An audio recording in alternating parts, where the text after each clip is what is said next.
नमस्कार दोस्तों, आपका स्वागत है आपके अपने YouTube channel Gyanshala with Nikhil में।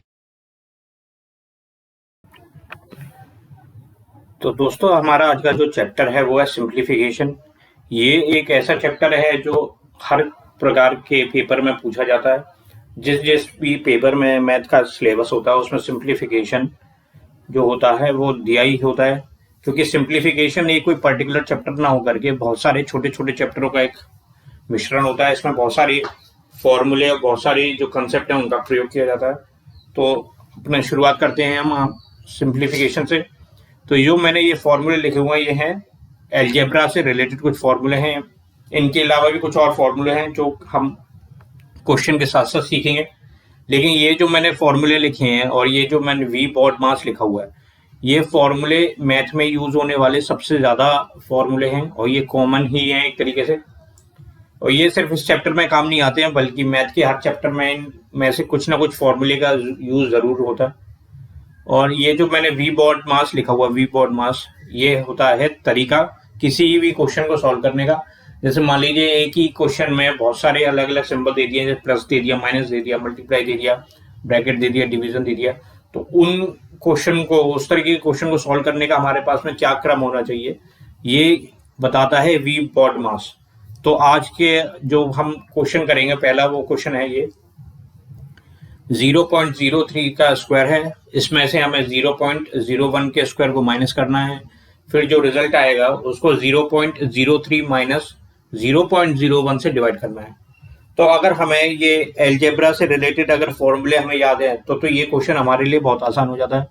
अगर ये फॉर्मूला हमें याद नहीं है तो हमें क्या करना होता है, पहले तो दोनों जो दे रखी है संख्याएं 0.03 और 0.01, इनका स्क्वायर निकालना होता है। फिर इनके स्क्वायर को माइनस करना होता है। फिर नीचे जो वैल्यू दे रखी है 0.03 माइनस 0.01, इसको निकालना होता है। फिर दोनों वैल्यू को डिवाइड करना होता है, तब जाके हमारा आंसर निकलता है।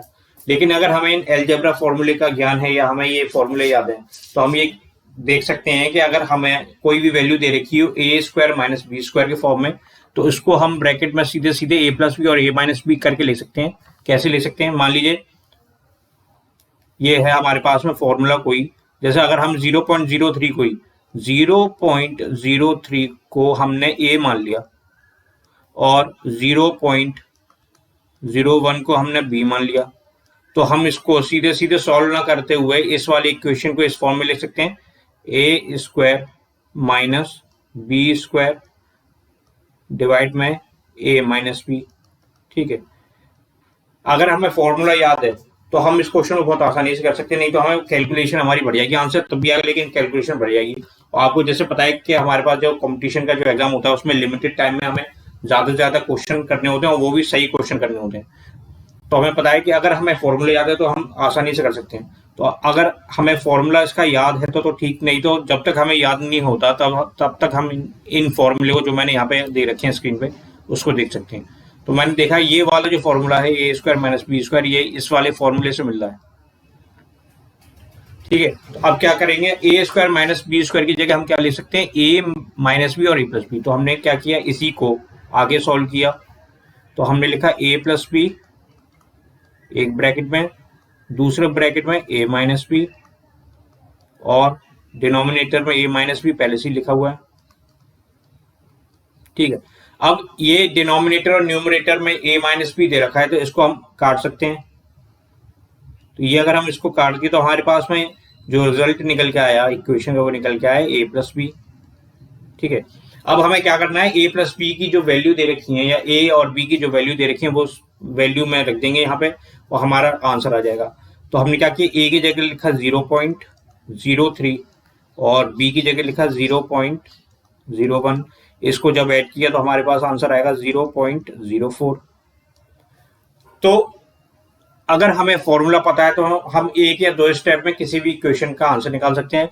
नहीं तो हमें पूरी कैलकुलेशन करनी होगी, स्क्वायर करना होगा, डिफरेंस निकालना होगा, फिर दोनों नंबर को माइनस करना होगा, उसका रिजल्ट निकालना होगा, फिर न्यूमरेटर में जो वैल्यू होगी उसको डिनोमिनेटर से डिवाइड करेंगे तब जाकर के हमारा आंसर आएगा। और फॉर्मूला अगर हमें याद है तो सिर्फ एक या दो स्टेप में हम आंसर कर सकते हैं। ठीक है, तो अब चलते हैं हम अपने दूसरे क्वेश्चन पे।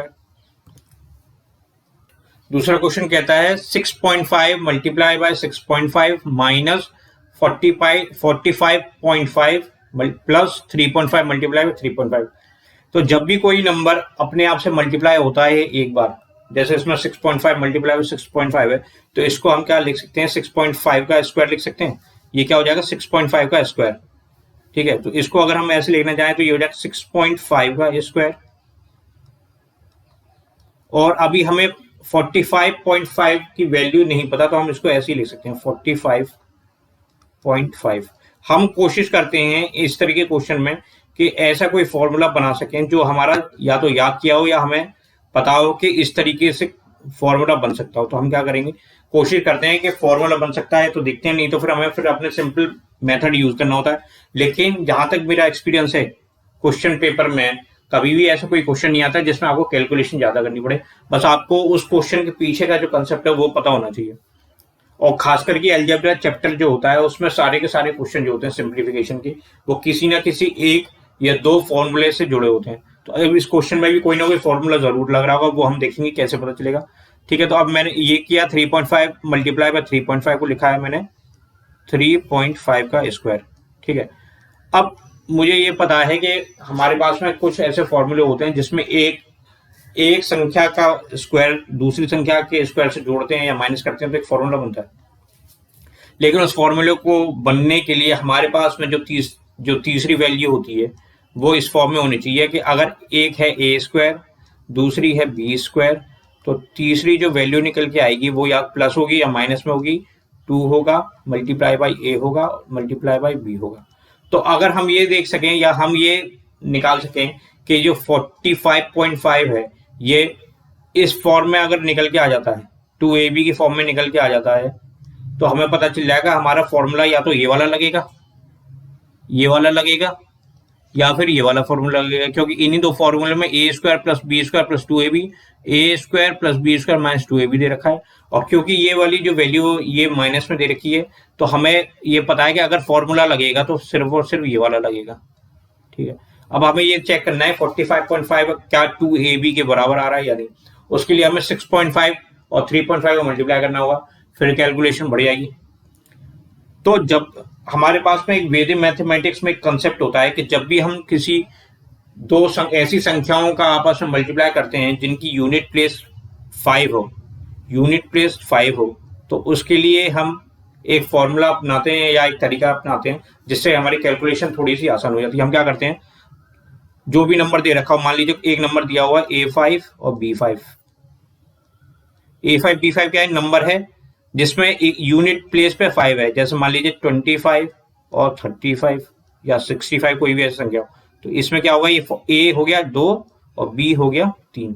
ठीक है, तो हम क्या करते हैं, जब भी ऐसे फॉर्मूले दो नंबर मिलते हो जिनकी यूनिट प्लेस पे 5 हो, तो हम क्या करते हैं, मल्टीप्लाई करने के लिए इस 5 को तो पहले तो हम कर देते हैं इग्नोर। ठीक है, इस 5 को इग्नोर कर दिया। अब हमारे पास बचा A और B बचा। अब हम क्या करते हैं, इस AB को मल्टीप्लाई करते हैं, तो AB को मल्टीप्लाई करेंगे, फिर इसमें क्या करते हैं, A और B का एवरेज जोड़ देते हैं, एवरेज क्या होता है, A plus b divided by 2।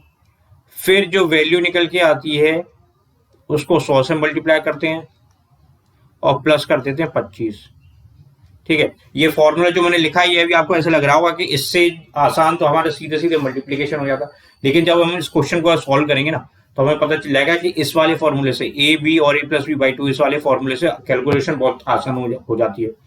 तो हम क्या करेंगे, 6.5 का हम अलग से मल्टीप्लाई करते हैं, 6.5 मल्टीप्लाई बाई 3.5। ठीक है, तो हमने क्या करा, हमने ये 5 को इग्नोर कर दिया, पहले तो इस 5 को इग्नोर कर दिया। फिर हमारे पास बचा 6 और 3, तो 6 का मल्टीप्लाई करेंगे 3 से, कितना आएगा 18।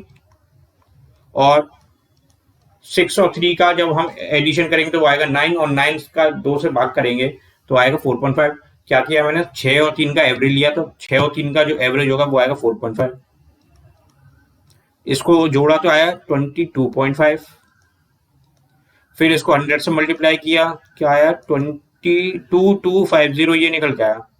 ठीक है, 2250 निकल के आया। अब 2250 में हमने 25 को जोड़ा तो ये निकल के आया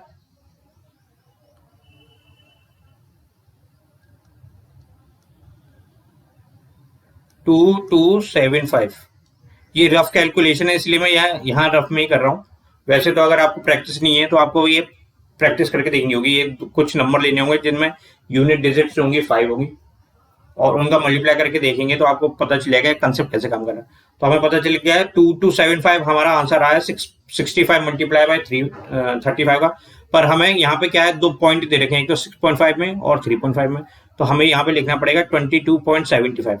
ठीक है, अब 22.75 जो आया है वो 6.5 मल्टीप्लाई बाय 3.5 आया।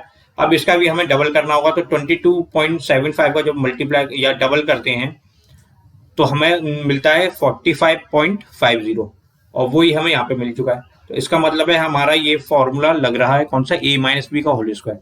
तो अब सीधे सीधे क्या करें, a अगर 6.5 माना है और b माना है हमने 3.5, तो इसका स्क्वायर आना चाहिए। इस फॉर्मूले को सॉल्व करेंगे तो ये आ जाएगा इसकी वैल्यू। ठीक है, तो 6.5 माइनस 3.5 की वैल्यू क्या होती है, ये होती है 3, और इसका भी स्क्वायर करना है हमें, तो 3 का स्क्वायर हो जाएगा, 3 का स्क्वायर होता है 9। तो हमारे इस इक्वेशन की जो वैल्यू है वो आई, आंसर निकल के आया है 9 आया। अगर हमें ये फॉर्मूला पता है या हमें ये पता है कि फॉर्मूला किस तरीके से निकाला, तो हमारी कैलकुलेशन बहुत आसान हो जाएगी। ये जो एरिया है ये मैंने रफ में इसलिए कराया है क्योंकि इस वाले जो एरिया की जो कैलकुलेशन है ये आपको ओरली करनी है या मेंटली करनी है। ठीक है, और आपको अगर प्रैक्टिस हो जाएगी एक बार में 2 ऐसी संख्याओं का मल्टीप्लाई करने की जिनकी डिजिट्स, यूनिट डिजिट जो होंगी वो 5 होंगी, तो आप इस तरह की कैलकुलेशन बड़ी आसानी से कर सकते हैं। इसके लिए आपको प्रैक्टिस करनी होगी। अपने मन से कोई भी 2 नंबर ले लीजिएगा जिसके यूनिट डिजिट जो हो वो 5 हो, मल्टीप्लाई करके देखिएगा तो आपको प्रैक्टिस हो जाएगी, तो आपको ये क्वेश्चन सॉल्व करने में आसानी रहेगी। तो कुल मिलाकर के ये है, जब भी अलजेब्रा का जो क्वेश्चन आता है उसमें हमें कैलकुलेशन कम करनी होती है, और कैलकुलेशन कम करने का सिर्फ और सिर्फ एक तरीका होता है, एक तो प्रैक्टिस और एक फॉर्मूला। प्रैक्टिस और फॉर्मूला ये 2 चीज ऐसी होती है जिनसे हम कैलकुलेशन कम कर सकते हैं। तो हमें पता था इस क्वेश्चन में हमें फॉर्मूला नहीं पता था, लेकिन हमने कोशिश करी फॉर्मूला बनाने की, फॉर्मूला बन गया तो हमारी कैलकुलेशन आसान होगी। अब क्वेश्चन देखते हैं अगला, क्वेश्चन नंबर 3 क्या कहता है। क्वेश्चन 3 कह रहा है, इसमें ये एक सिंबल सा बना हुआ है, ये अजीब सा सिंबल है। जिनको थोड़ा सा भी आइडिया है तो वो इस सिंबल को पहचान सकते हैं, और अगर आइडिया नहीं है तो वो मैं आपको समझा देता हूं। ये जो सिंबल होता है, ये वाला सिंबल,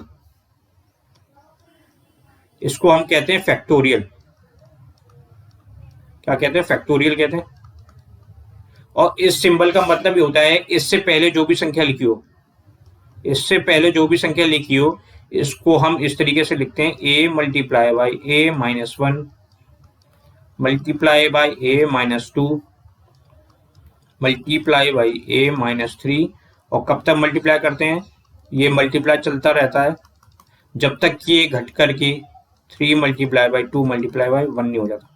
मतलब कोई भी संख्या दे रखी है उसमें एक माइनस करते जाएंगे और उस संख्या को पिछली वाली संख्या से मल्टीप्लाई करते जाएंगे।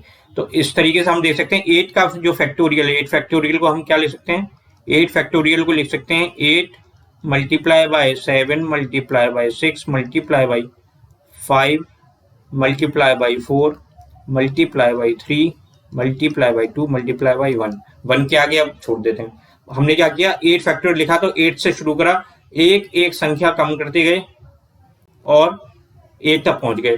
फिर हमने लिखा 7 फैक्टोरियल क्या होता है, 7 फैक्टोरियल क्या हो जाएगा, 7 multiply by 6 multiply by 5 multiply by 4 multiply by 3 multiply by 2 multiply by 1, छोड़ दिया।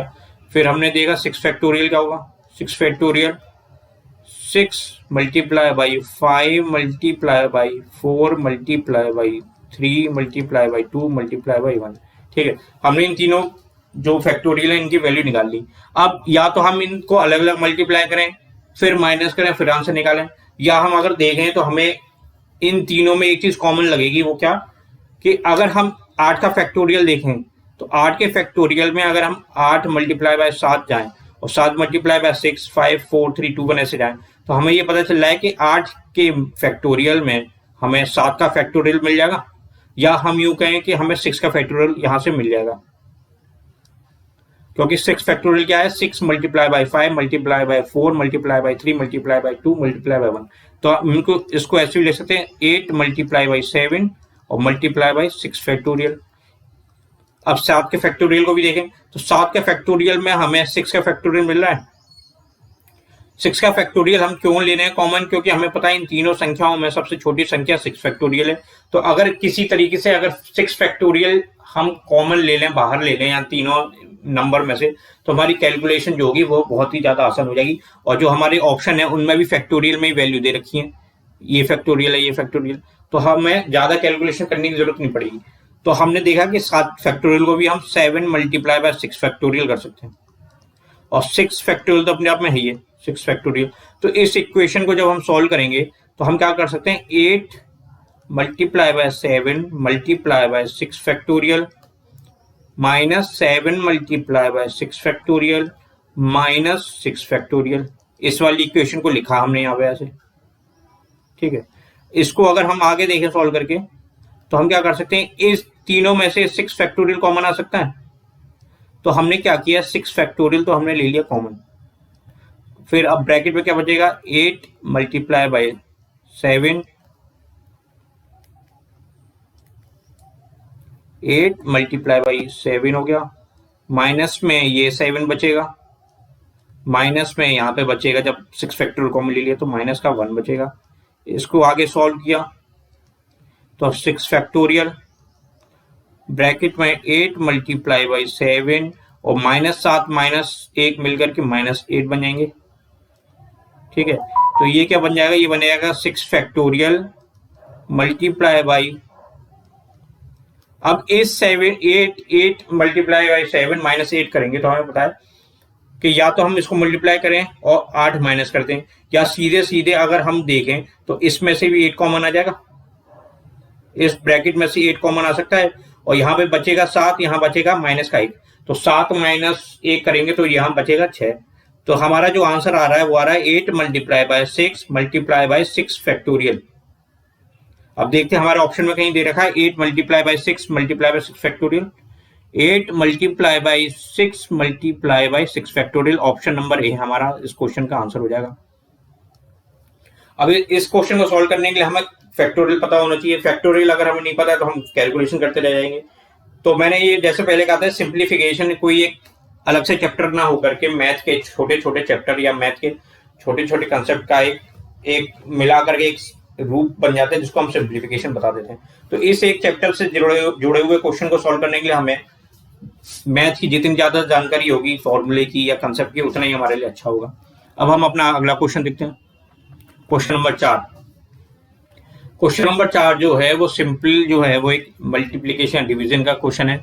इसके लिए मुझे या हमें ये पता होना चाहिए कि पहले माइनस सॉल्व करेंगे, पहले डिवाइड सॉल्व करेंगे, या पहले ब्रैकेट के अंदर की वैल्यू सॉल्व करेंगे। इसके लिए हमें क्या पता होना चाहिए, जो मैंने पहले पेज पे आपको एक चीज बताई थी वो थी वी बॉन्ड मास, इसकी हमें जानकारी होनी चाहिए। अगर हमें इसकी जानकारी नहीं है, इस वाली चीज की अगर हमें जानकारी नहीं है वी बॉन्ड मास की, तो हम इस तरह के क्वेश्चन सॉल्व नहीं कर पाएंगे जहां पे एक से ज्यादा कैलकुलेशन दे रखी हो, प्लस माइनस कॉम्बिनेशन दे रखा हो, मल्टीप्लाई डिवीजन का कॉम्बिनेशन दे रखा हो, या इन्हीं चारों का कॉम्बिनेशन दे रखा हो, या ब्रैकेट दे रखा हो। तो हमें इसकी जानकारी होना जरूरी है। ये क्या कहता है, वी बॉन्ड मास क्या कहता है, जब भी हमें क्वेश्चन में वर्नाकुलर का मतलब होता है 2 नंबरों के पीछे, जैसे 2 - 3 दे रखा है, इसके ऊपर ऐसे एक बार बना होगा तो इसको कहते हैं वर्नाकुलर। तो सबसे पहले हमें ये सॉल्व करना होगा। अगर ये नहीं दे रखा है तो हमें ब्रैकेट की वैल्यू सॉल्व करनी होगी। ब्रैकेट की वैल्यू सॉल्व हो जाए उसके बाद में ऑफ का मतलब होता है मल्टीप्लाई। जब हम वर्ड प्रॉब्लम करेंगे तो हम देखेंगे ऑफ कहाँ यूज होता है।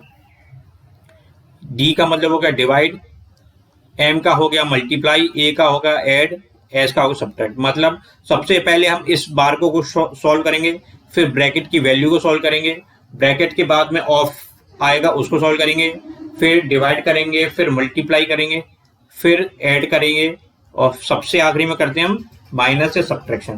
तो अब अपने क्वेश्चन पे चलते हैं। क्वेश्चन नंबर क्या कहता है 4। क्वेश्चन कह रहा है 3034 माइनस 1002 डिवाइडेड बाय 20.04। तो वी बॉड मास का प्रयोग करेंगे। यहाँ पे हम क्या करेंगे, वी बॉड मास, ठीक है, वी बॉड मास का यूज करेंगे। तो हमें पता है सबसे पहले क्या रहा है, वर्नाकुलर नहीं है तो हमें सबसे पहले ब्रैकेट सॉल्व करना होगा। तो ब्रैकेट हमें सॉल्व करना, ब्रैकेट में क्या दे रखा है 1002 डिवाइडेड बाय 20.04। तो हमने क्या किया, या तो हम पूरी इक्वेशन को सॉल्व करते रहें या हम कैलकुलेशन कम करने के लिए सीधे सीधे वैल्यू ये सॉल्व कर लेते हैं पहले 1002, ठीक है।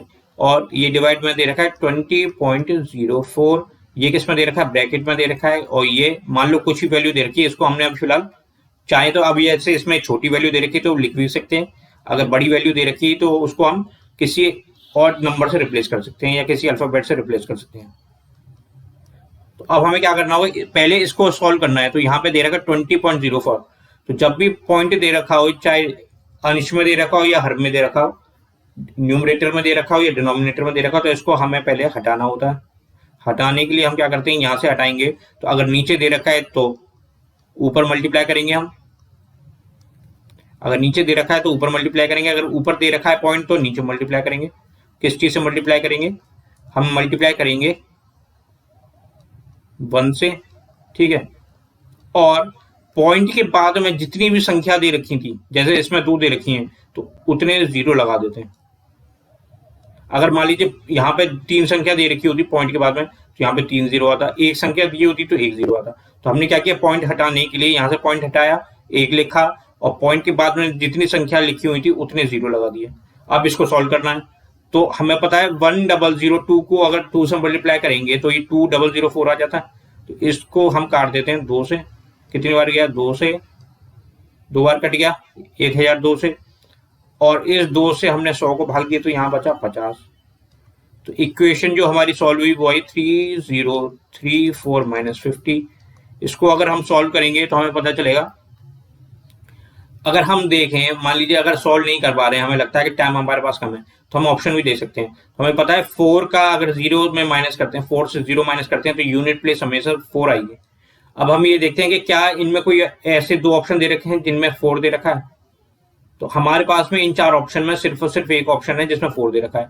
तो जब भी ऐसा ऑप्शन मिल जाए जिसमें जो हमारा जो आंसर का यूनिट प्लेस आ रही है वो सिर्फ और सिर्फ एक ऑप्शन में दे रखी हो, तो हम बिना आगे सॉल्व करे उस आंसर को लगा देते हैं। इससे टाइम बचता है हमारा बहुत। नहीं, अगर मान लीजिए ऐसे 2 ऑप्शन होते जहां पे यूनिट प्लेस 4 दे रखी थी, उस केस में हमें फिर सॉल्व करना पड़ता। लेकिन हमें पता है कि 4 जो है आ रहा है यूनिट प्लेस का हमारे आंसर में, वो सिर्फ और सिर्फ एक ऑप्शन में दे रखा है, तो इसका मतलब है वही ऑप्शन हमारा आंसर हो जाएगा। ठीक है, टाइम बचेगा, कैलकुलेशन बचेगी इस तरीके से। अब अगले क्वेश्चन पे चलते हैं, क्वेश्चन नंबर 6 या क्वेश्चन नंबर 5। क्वेश्चन नंबर 5 क्या कह रहा है, 785 multiply by 785 multiply by 785 plus 435 multiply by 435 multiply by 435। Denominator में दे रखा है 785 का स्क्वायर प्लस 435 का स्क्वायर माइनस 785 मल्टीप्लाई बाय 435। तो अब हमें फिर से फॉर्मूले की जरूरत पड़ेगी। अब इसमें फॉर्मूला कैसे लिखेंगे, इसमें जो फॉर्मूला यूज होता है वो मैंने जानबूझ के यहाँ पे मेंशन नहीं किया है, क्योंकि ये जो फॉर्मूला अब जो हम यूज करने वाले हैं वो 90% क्वेश्चन में वही फॉर्मूला यूज होता है जब भी हमारा सिंप्लीफिकेशन से रिलेटेड कोई क्वेश्चन आता है।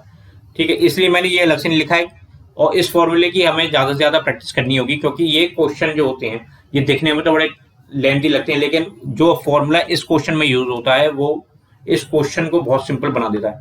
तो हम क्या करते हैं, क्वेश्चन को सॉल्व करने के लिए ओरली समझ सकते हैं कि 785 जो है अगर उसको मैं a मान लूं और 435 को अगर b मान लूं, तो इस पूरे इक्वेशन को मैं ऐसे लिख सकता हूं a क्यूब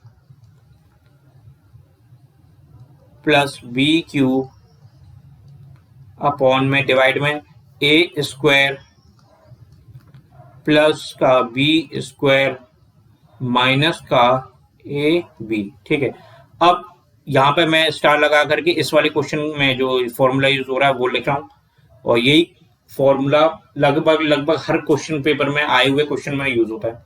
क्या होता है, a cube plus b cube अगर दे रखा हो तो इसको हम सॉल्व करने के लिए क्या करते हैं, एक ब्रैकेट में लिखते हैं a प्लस b,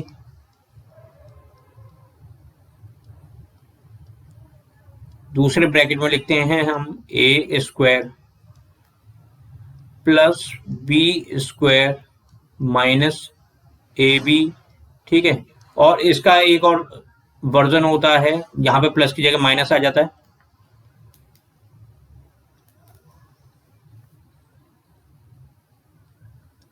ये हो जाता है दूसरा फॉर्मूला, ए क्यूब प्लस की जगह माइनस रखेंगे, माइनस क्यूब हो जाएगा। और इसकी वैल्यू क्या होती है, ए, अब यहाँ पे माइनस है तो यहाँ माइनस कर देंगे, ठीक है। इस वाले ब्रैकेट में A square plus B square plus A B हो जाता है। कहाँ कहाँ चेंज करा हमने, अगर A square A cube plus B cube है तो हम पहले वाले ब्रैकेट में तो ए प्लस बी लिखेंगे, दूसरे वाले ब्रैकेट में जो स्क्वायर वाले टर्म है वो तो पॉजिटिव रहेंगे, और दोनों का जब मल्टीप्लाई करते हैं तो वो माइनस में हो जाता है। फिर अगर यहाँ पे प्लस की जगह माइनस हो तो पहले वाले ब्रैकेट में ए माइनस बी कर देंगे, दूसरे वाले ब्रैकेट में जो स्क्वायर के टर्म है वो तो प्लस रहेंगे, और साथ ही साथ दोनों का जो मल्टीप्लाई होता है वो भी प्लस में आ जाता है। तो अब हम देखते हैं क्या इनमें से कोई एक फॉर्मूला लग सकता है इसमें। हमने देखा ए क्यूब प्लस बी क्यूब का पहला वाला फॉर्मूला लिख सकते हैं, ठीक है। तो हम क्या करेंगे, इस ए क्यूब प्लस बी क्यूब को सिंपल सा ए क्यूब प्लस बी क्यूब की जगह क्या ले सकते हैं, ए प्लस बी, एक ब्रैकेट में ए प्लस बी लिखेंगे और दूसरे ब्रैकेट में क्या लिखेंगे, ए स्क्वायर प्लस बी स्क्वायर, और क्योंकि यहाँ पे प्लस दे रखा है तो यहाँ पे आ जाएगा माइनस ए बी, ठीक है। और डिनोमिनेटर में हमारा जो वैल्यू दे रखी है वो दे रखी है A square plus B square minus A B. अब न्यूमरेटर और डिनोमिनेटर में जो कॉमन चीज आ रही है उनको काट देते हैं। तो न्यूमरेटर में दे रखा है A square plus B square minus A B, denominator में भी दे रखा है A square plus B square minus A B, इसको आपस में हमने काट दिया। तो हमारे पास जो वैल्यू निकल के आई वो आई ए प्लस बी की, और ए प्लस बी की वैल्यू हम यहाँ रख देते हैं। ए की जगह हम लिखेंगे 785 और बी की जगह लिखेंगे 435, इसको ऐड करेंगे तो कितना आ जाएगा, 5 और 5 जोड़ेंगे तो 0 आ जाएगा, यहाँ पे 1 आ जाएगा, 4 8 12 हो जाएगा, यहाँ पे आ जाएगा 7 और 5 12, 1220 इसका आंसर हो जाएगा। अगर हमें फॉर्मूला नहीं पता है तो हमें क्यूब निकालने होंगे, स्क्वायर निकालने होंगे, माइनस करना होगा, इक्वेशन में रखना होगा, वैल्यू निकालनी होगी, तब जाके हमारा आंसर आएगा। और अगर हमें फॉर्मूला याद है, फॉर्मूला पता है तो हम सीधे सीधे एक या दो स्टेप में इसका आंसर निकाल सकते हैं। ये क्वेश्चन जो सिंप्लीफिकेशन के हैं, ये जब हम करने बैठते हैं तो ज्यादा से ज्यादा 20 सेकंड का क्वेश्चन होता है, समझाने में इसको क्वेश्चन को टाइम लगता है। और अगर बिना समझाए इसको क्वेश्चन को अगर मैं करता तो ये हर क्वेश्चन ऐसा कोई भी इन 3 4 5 क्वेश्चन में से ऐसा कोई क्वेश्चन नहीं था जिसको करने में मुझे 15 से 20 सेकंड से ज्यादा समय लगे, ठीक है। तो आज का ये जो 5 क्वेश्चन थे ये मैंने सिंप्लीफिकेशन के इंट्रोडक्शन के लिए दिए हैं। अभी इस सिंप्लीफिकेशन में बहुत तरीके के क्वेश्चन आते हैं जो कि हम अपने आगे की सीरीज में, आगे की वीडियोस में सीखेंगे। तो अगर आपको आज का ये वीडियो अच्छा लगा हो, आपको लगा हो कि सिंप्लीफिकेशन चैप्टर से रिलेटेड हम जो मैंने इन्फॉर्मेशन दी है ये आपके लिए फायदेमंद है, और इन फॉर्मूले को कैसे यूज करना है ये अगर आपको पता चला हो, आपको लगा हो कि इस तरीके से हम क्वेश्चन को आसानी से और जल्दी और सही तरीके से सॉल्व कर सकते हैं, तो प्लीज इस वीडियो को लाइक कीजिएगा, शेयर कीजिएगा। चैनल अगर अभी तक आपने सब्सक्राइब नहीं किया है तो प्लीज इस चैनल को सब्सक्राइब कीजिएगा। Thank you, have a nice day.